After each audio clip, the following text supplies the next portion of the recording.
Ito na naman ang Maring Medtech New for today. I am a medical laboratory scientist here in the United States of America. Hindi po ako nurse. Okay? So magkaiba po yung nurse sa medical laboratory scientist. Kumbaga, sa Pilipinas, kami po ang tinatawag na medical technologists. So, dito po sa Amerika, medical laboratory scientist po ang tawag po sa amin. Kadalasan kasi ng mga napapanood natin sa YouTube, sa TikTok, and sa Facebook, puro mga nurses.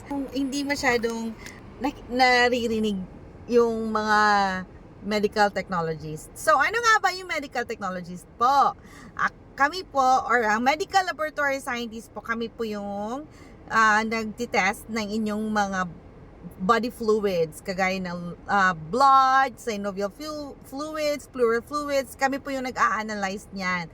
So, ang dami-dami po namin ginagawa sa laboratory. And I cannot blame kung bakit hindi masyadong naririnig yung medical laboratory scientist. Kasi po kami yung po mga unsung heroes. Nakatago po kami sa laboratory po. Hindi po kami, wala po kaming direct contact with patients. So, kung gusto nyo makakita ng medical laboratory scientist, pumunta kayo sa Clinical Laboratory Department. Magpakuha kayo ng dugo. Doon makikita nyo kami. Sa Pilipinas kasi kami yung gumagawa lahat-lahat.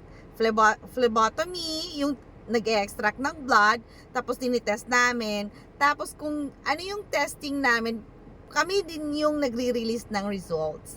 Pero dito sa Amerika, iba.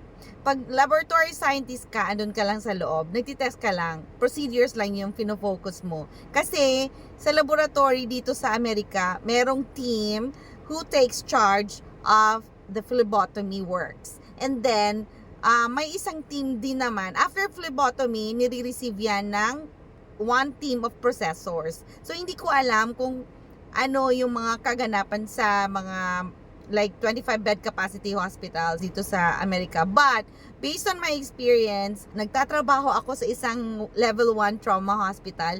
So, ganun po yung setup namin. May phlebotomy team, may processor team, and then kami na mga medical laboratory scientists sa loob. So, ayun guys. Yan na muna ngayon. So, ayun. Kami yung mga examine ng mga blood ninyo or other body fluids. So, yun yung po yung trabaho po namin. Kagaya ng mga nurses, kailangan din ng Amerika ng mga kagaya namin.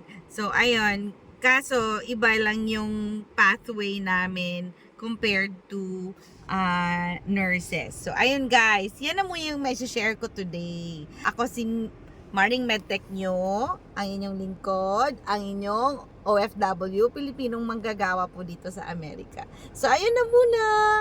Thank you guys. And for more videos, keep watching. Bye!